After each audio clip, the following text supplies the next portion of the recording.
Welcome to ISR 9 news. రేపు చెన్నైలో జరగనున్న దక్షిణ భారతదేశ రాష్ట్రాల పార్టీల సమావేశానికి హాజరయ్యేందుకు చెన్నై చేరుకున్న బీఆర్ఎస్ వర్కింగ్ ప్రెసిడెంట్ కేటీఆర్ మరియు బృందం డీలిమిటేషన్ ప్రతిపాదన వలన ప్రాంతీయ విభేదాలు తలెత్తుతాయి. కొన్ని రాష్ట్రాలకు ప్రాతినిధ్యం పెరిగి మరికొన్ని రాష్ట్రాలకు ప్రాతినిధ్యం తగ్గడం వలన అనేక ప్రాంతీయ అసమానతలు ఏర్పడి దక్షిణాది రాష్ట్రాలకు అన్యాయం జరుగుతుంది. దక్షిణ భారతదేశానికి ఇచ్చే నిధుల కన్నా వచ్చే నిధులు మరింతగా తగ్గిపోతాయి. కేంద్రం నుంచి అందే సాయంతో పాటు దక్షిణాదికి రాజకీయ ప్రాతినిధ్యం పూర్తిగా తగ్గిపోతుంది. భారతదేశ అభివృద్ధికి సహకరించిన దక్షిణాది రాష్ట్రాలకు ప్రాతినిధ్యం తగ్గడం అన్యాయం. ఈ అంశంపైన అందరం గట్టిగా కొట్లాడాలి, వ్యతిరేకించాలి. లేకుంటే భవిష్యత్ తరాలు మనల్ని క్షమించవు. ఇప్పుడు మౌనంగా ఉంటే చరిత్ర మనల్ని క్షమించదు. అత్యంత కీలకమైన ఈ సందర్భంలో అందరూ కలిసి ఐక్యంగా ముందుకు నడవాలని కేటీఆర్ తెలిపారు.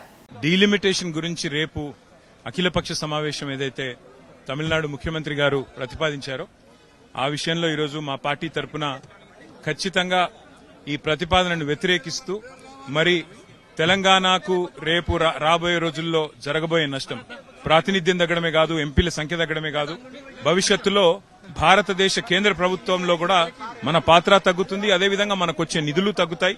అన్ని రకాలుగా కూడా ఇది ఒక రీజనల్ పవర్ ఇంబ్యాలెన్స్ కూడా క్రియేట్ చేస్తుంది.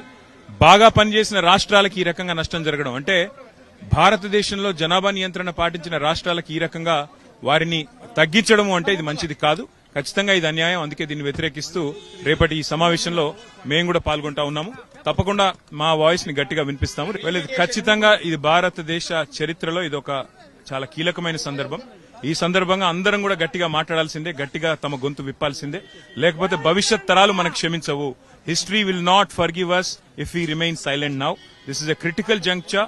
Every person who's concerned with the future of this country, with the future politics of this country and with the future representation of this country should be voicing their concern, should be opening up and should be talking out loudly.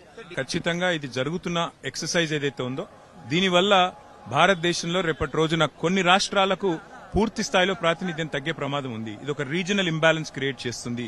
దీనివల్ల కొన్ని ప్రాంతాల domination పెరిగి కొన్ని ప్రాంతాల ప్రాతినిధ్యం తగ్గుతుంది. దాంతో భవిష్యత్తులో నిధులు కానీ, భవిష్యత్తులో ఈ మన ప్రాతినిధ్యం గాని, మన యొక్క హక్కులు గాని వాటి గురించి కొట్లాడే పరిస్థితి కూడా ఉండదు. అందుకే తప్పకుండా ముమ్మాటికి అందరం కూడా ఈ సమయంలో కలిసికట్టుగా కొట్లాడాలి. ఇది రాజకీయాలకు అతీతంగా కొట్లాడాలి. తప్పకుండా మేము కొట్లాడాలి.